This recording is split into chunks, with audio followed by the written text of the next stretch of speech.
नमस्कार, मैं हूं मयूरिका और आप देख रहे हैं वीएनएम टीवी। शिक्षक एक ऐसा समाज का अभिन्न अंग जिससे होकर हर व्यक्ति की जिंदगी गुजरती है। जितने माता पिता जरूरी है उतना ही जरूरी होता है एक शिक्षक, क्योंकि भगवान को तो हमने देखा नहीं है, लेकिन भगवान के रूप में धरती पर जिन जिन को पूजा जाता है उसमें माता पिता के साथ साथ शिक्षक भी आते हैं, क्योंकि हमारी जिंदगी बनाने में, हमारी जिंदगी को दिशा देने में शिक्षक की बहुत अहम भूमिका रहती है। पिछले कई वक्त से हम देख रहे हैं कि ऑनलाइन भी शिक्षक अपनी हर संभव कोशिश कर रहे हैं कि बच्चों को वही शिक्षा प्रदान की जा सके, उनके जो महत्वपूर्ण दिन है वो कहीं बर्बाद ना हो जाए। 21वीं सदी में हम सफर कर रहे हैं और इसलिए आज फिर एक बार अभी अभी हमने शिक्षक दिन भी बनाया है। ऐसे में शिक्षक की भूमिका आखिर क्या होनी चाहिए, कैसा होना चाहिए 21वीं सदी का शिक्षक, क्योंकि 21वीं सदी के बच्चे जो हैं वो काफी स्मार्ट है, काफी समझदार है, काफी मैच्योर है। ऐसे में शिक्षक को भी अपनी भूमिका में बदलाव कहीं ना कहीं लाना ही है और शिक्षक जो हैं वो ला भी रहे हैं। ऐसे में फिर एक बार शिक्षक की भूमिका पर बात करने के लिए हमने हमारे स्टूडियो में आमंत्रित किया है संतोष देवकर जी को। नमस्कार संतोष जी, स्वागत है। संतोष जी लेखक हैं, कॉलमिस्ट हैं, शिक्षक रह चुके हैं, प्रोफेसर रह चुके हैं, प्रिंसिपल रह चुके हैं और कई सारे बच्चों को उनके जीवन में उन्होंने एक दिशा दी है। ऐसे में आज मैं सबसे पहला सवाल उनसे यही करना चाहूंगी कि संतोष जी ये बताइए, आपके मन से, आपकी राय से 21वीं सदी का शिक्षक कैसा होना चाहिए, क्या होनी चाहिए उनकी भूमिका? देखिए, शिक्षक की भूमिका की बात कर रहे हैं तो मैं समझता हूँ कि शिक्षक लाइव होना चाहिए। जब एक बार ऐसा हुआ कि इंटरव्यू में शिक्षक का इंटरव्यू चल रहा था और उससे सवाल किया गया कि एक सवाल ऐसा है कि एक ऑफिस में क्लर्क काम कर रहा है और एक वर्गखंड में टीचर पढ़ा रहा है, इन दोनों में आप क्या भेद देख सकते हो या डिफरेंस क्या है? तो बहुत अच्छा जवाब वो उम्मीदवार ने दिया।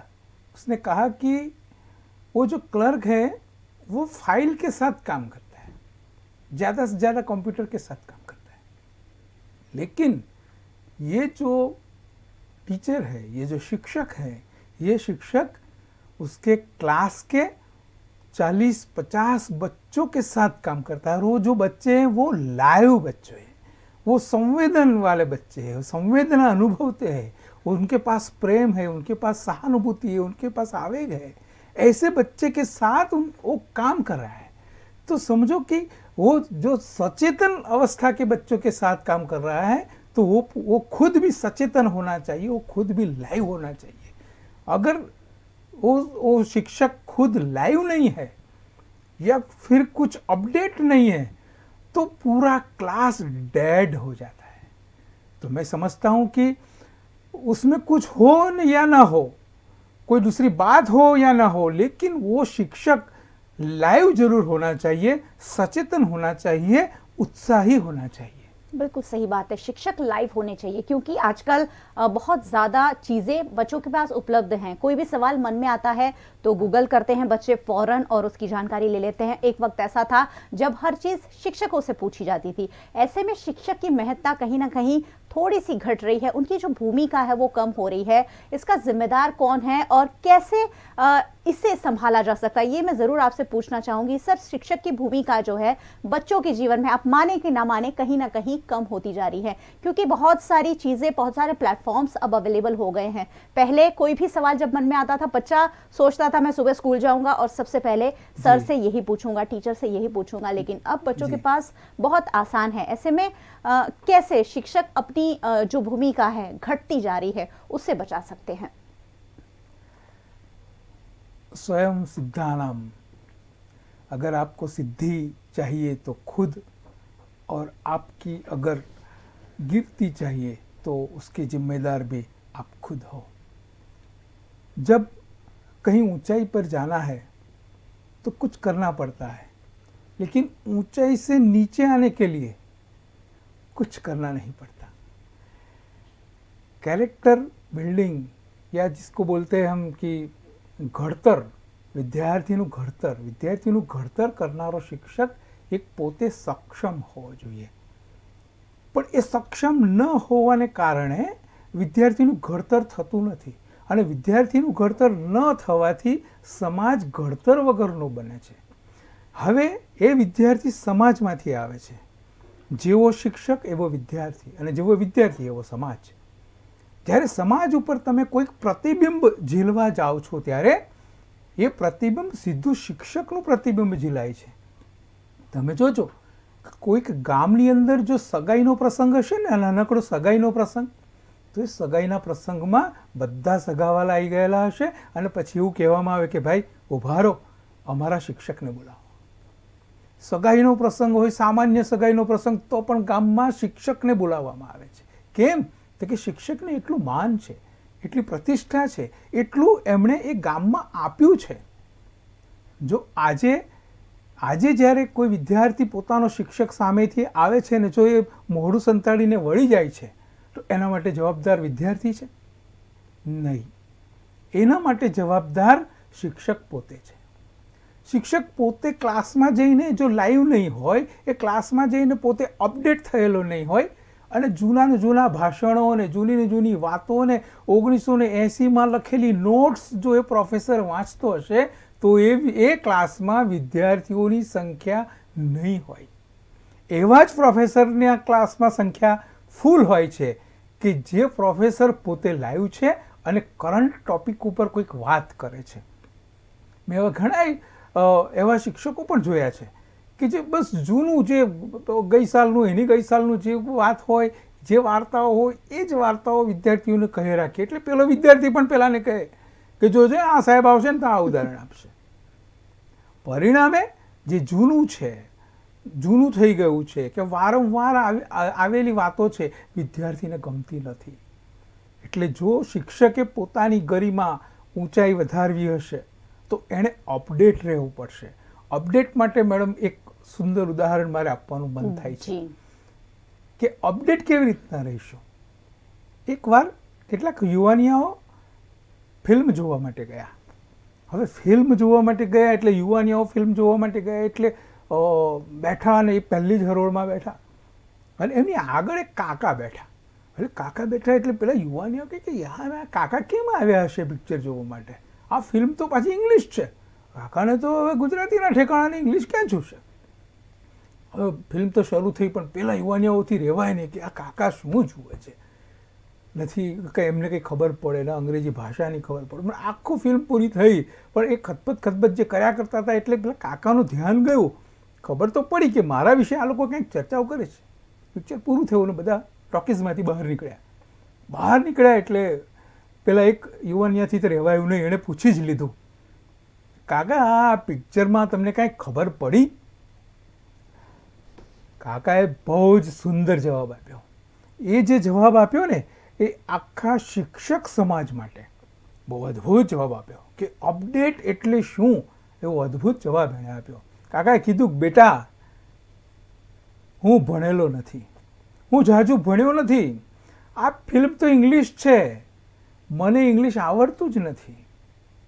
એ લોકો શું બોલ્યા એની મને કાંઈ ખબર નથી, એમણે ગીતો કયા ગયા એની મને કાંઈ ખબર નથી, આ ફિલ્મના પ્રોડ્યુસર કોણ છે, ડાયરેક્ટર કોણ છે, હીરો કોણ છે, હિરોઈન કોણ છે, મને કાંઈ ખબર નથી દીકરા.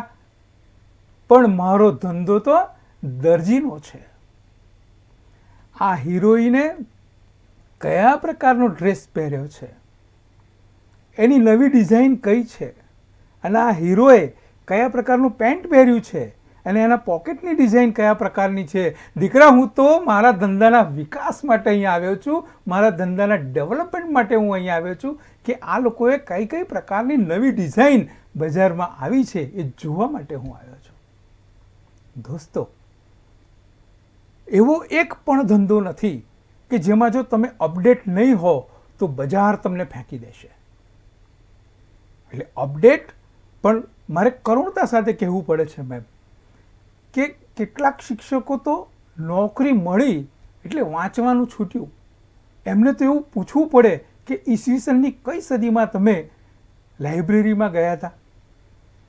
દોસ્તો, વાંચન એ ખૂબ જરૂરી છે, અપડેશન એ ખૂબ જરૂરી છે. ધંધો કોઈ પણ હોય, શિક્ષક હશે તો શિક્ષકને એ તમામ બાબતો ખબર હોવી જોઈએ જે એના વિદ્યાર્થીને ખબર છે, અને એના કરતાં પણ વધારે વસ્તુ એને ખબર હોવી જોઈએ કે આજે નવી ફિલ્મ કઈ આવી છે, આજે કયું નવું આલ્બમ આવ્યું છે, અને નવું પુસ્તક કયું બહાર પડ્યું છે, એની તમામ જાણકારી એ શિક્ષકને હોવી જોઈએ. એટલે અપડેશન એ ખૂબ મહત્વનો મુદ્દો બની રહે છે. બિલકુલ સાચી વાત છે. એક શિક્ષકે અપડેટ હોવું બહુ જરૂરી છે, કારણ કે આજકાલ બાળકો બહુ અપડેટ છે અને એમની પાસે ઘણું બધું નોલેજ એવું હોય છે જે કદાચ શિક્ષક અગર જૂના વિચારોને વળગી રહ્યો તો એના પાસે ના હોય. એવામાં અપडेट રહેવું બહુ જરૂરી છે. कनेक्शन होना ही चाहिए, तभी बच्चों के साथ, स्टूडेंट्स के साथ वो तालमेल बनेगा जो बनना चाहिए. स्टूडेंट और शिक्षकों की बात हो रही है, कैसे होनी चाहिए संबंध दोनों के, ये बहुत महत्वपूर्ण सवाल बन जाता है कि आखिरकार कैसे संबंध एक पहले के ज़माने में गुरु और शिष्य हुआ करते थे, अब तो वो परिभाषा बहुत बदल गई है, लेकिन आज के ज़माने में कैसे होने चाहिए टीचर और स्टूडेंट के संबंध? ક્યારે પણ માણસ કોઈ પણ સફળતા મેળવે છે ત્યારે એના સંબંધો ખૂબ મહત્ત્વના બને છે. એ કોઈ પણ ક્ષેત્ર હોય એમાં સંબંધો ખૂબ મહત્ત્વનો છે. માનો કે શિક્ષક અને વિદ્યાર્થી, પહેલાંના સંબંધો એવા હતા કે ગુરુ અને શિષ્ય જે એમના આશ્રમમાં જઈને ભણતા હતા. માનો કે કૌરવ પાંડવોની વાત કરો, કૃષ્ણ ભગવાનની વાત કરો, સુદામાની વાત કરો, તો એ લોકો એમના ગુરુને ત્યાં ભણતા હતા અને પૂરો સમય ત્યાં રહીને શિક્ષા પ્રાપ્ત કરીને 10, 15, 25 વર્ષ પછી એ લોકો પાછા આવતા હતા. હવે તો માત્ર 35 મિનિટનો ગુરુ અથવા 35 મિનિટનો શિક્ષક, કારણ કે એનો જે તાસ છે, પીરિયડ છે, એ 35 મિનિટનો કે 40 મિનિટનો છે. તો 40 મિનિટના શિક્ષકે પોતાના વિદ્યાર્થીઓ સાથે કયા પ્રકારના સંબંધો ડેવલપ કરવા જોઈએ કે જેથી એ વિદ્યાર્થીનું ઘડતર થાય. સંબંધો એટલા માટે ડેવલપ થવા જોઈએ કે એનું ઘડતર થાય. વિદ્યાર્થીને પોતાના ગુરુ પ્રત્યે, પોતાના શિક્ષક પ્રત્યે જો માન હશે, શ્રદ્ધા હશે, તો જ તેનું ઘડતર થઈ શકશે. આ બિલકુલ અંડરલાઈન કરવા જેવી વાત છે. જો મને શ્રદ્ધા જ નથી તો એનું ગમે તેટલું કે એ બોલશે તો મારા મગજમાં આવે નહીં. મા બાપની પણ બહુ મોટી ફરજ છે કે પોતાનું બાળક એ પોતાના શિક્ષકને માન આપે, એને અંદર શ્રદ્ધાનું આરોપણ કરે. એટલે શિક્ષક પ્રત્યેની શ્રદ્ધા એ ખૂબ મહત્ત્વનું છે. મને એ કહેવાનું મન થશે કે શિક્ષક અને વિદ્યાર્થીના જે સંબંધો છે એ સંબંધોથી જ વિદ્યાર્થીનું ઘડતર અને એની સફળતા એને મળતી હોય છે. खूब सुंदर बात है. बहुत ज़्यादा सोचने वाली ये सारी बातें हैं जो आजकल के शिक्षक भी कहीं ना कहीं चूक रहे हैं. पढ़ाई करनी चाहिए, अपडेट रखना चाहिए अपने आप को, तभी वो बच्चों के दिल में, स्टूडेंट्स के दिल में जगह बना सकते हैं. सर, आप बहुत सारे स्टूडेंट्स को पढ़ा चुके हैं, ऐसे में मेरे मन में ये सवाल ज़रूर आया कि एक शिक्षक आखिर होना कैसा चाहिए? कौन सा शिक्षक ऐसा होता है जिसका स्टूडेंट सम्मान करते हैं और पसंद करते हैं? शिक्षक को क्या बदलाव लाना चाहिए? આખા વર્ગમાં તમે જોવા જાઓ તો 40નો વર્ગ હોય કે 50નો વર્ગ હોય તો એમાં 3 કેટેગરી પડે. એકદમ બ્રાઇટ સ્ટુડન્ટ કે તમે કહો અને એ કામ કરી નાખે અને હોશિયાર જ હોય. બીજા વચ્ચેના છે ને કે મધ્યમ હોય, હૈશો ચાલ્યા કરે. અને ત્રીજા પ્રકારના હોય ને એ ડિસ્ટ્રક્ટિવ જ કરતા હોય, તોડી નાખું, બેન્ચીસ તોડી નાખું, આ કરી નાખું, તે કરી નાખું. આવા 3 પ્રકારના વર્ગ થઈ જ જતા હોય છે, તમે પાડો કે ન પાડો. પણ શિક્ષકના મનમાં આ એટલે આ, એટલે આ, એટલે આ એવું થાય જ. તો આ જે 3 વર્ગ છે એ 3 વર્ગના જે 3 જે વર્ગ શિક્ષકના મનમાં છે એ 3 વર્ગને શિક્ષકે સમજીને એ પ્રમાણે આખું વર્તન કરવું જોઈએ. દાખલા તરીકે તેજસ્વી વિદ્યાર્થી છે તો તેજસ્વી વિદ્યાર્થીને જ્યારે તમે ક્લાસમાં ઊભો કરો ને તો જ એનું અપમાન છે. એને એમ થાય કે આખા ક્લાસની અંદર મને ઊભો કર્યો, શું થયું? અને પેલો જે વિદ્યાર્થી છે એ વિદ્યાર્થીને તમે ઊભો કરો, દોડાવો, મેદાનમાં મોકલો, એ કંઈક એની પાસે બીજું કામ કરાવો, પણ એને કોઈ બહુ ઝાઝી અસર થતી નથી. આમ તો બધા એવું પણ કહે છે કે સાહેબ જે તેજસ્વી વિદ્યાર્થી છે ને એ કોઈક જગ્યાએ નોકરીએ રહે છે અને એ એવી જગ્યાએ નોકરી રહી છે કે જ્યાં પેલો છેલ્લી બેન્ચીસે બેસનારો છે ને એ ફેક્ટરી લઈને બેઠો હોય છે અને એની જગ્યાએ પેલો તેજસ્વી વિદ્યાર્થી એ મોટો થઈને ત્યાં નોકરી કરતો હોય છે. આવા આ ખાલી વાત કરું છું એવું નહીં, આવા કિસ્સાઓ પણ સમાજની અંદર છે. શિક્ષકે આખા વર્ગને પોતાનો સમજીને એનો સ્वर्ग બનાવવો જોઈએ. खूब सुंदर बातों से અને शिक्षक दिन, क्योंकि अभी हमने मनाया है शिक्षक की महत्ता को, हमने समझा है, उनके योगदान को सराहा है और भूमिका उनकी बहुत लार्जेस्ट है. एक अच्छे राष्ट्र के निर्माण के लिए शिक्षक की भूमिका बहुत महत्वपूर्ण है और ऐसे में आज संतोष जी ने हमारे साथ बहुत अच्छी बातें साझा की है. शिक्षक कैसा होना चाहिए और कैसे एक शिक्षक सीधे रूप से स्टूडेंट से कनेक्ट कर सकता है. संतोष जी, बहुत बहुत शुक्रिया हमारे साथ जुड़ने के लिए और बहुत बहुत शुक्रिया आप सबका हमारे साथ जुड़ने के लिए. आप सबको हमारे साथ हमेशा जुड़े रहना है. यूट्यूब और फेसबुक पर तो आप हमें फॉलो करते ही हैं, साथ ही अब OTT प्लेटफॉर्म्स पर भी 24 घंटे VNM की खबरें आपके लिए उपलब्ध है. Daily Hunt, IPTV, Joy TV और रॉक टीवी पर 24 घंटे VNM की खबरें आपके लिए लाइव हम लेकर आते हैं, जिसमें बड़ोदरा शहर जिले की खबरें तो होती हैं, साथ ही साथ गुजरात राज्य की, भारत देश की और इंटरनेशनल खबरों को भी हम आपके लिए शामिल करते हैं. तो VNM के साथ जरूर जुड़े रहिए, देखते रहिए VNM. नमस्कार.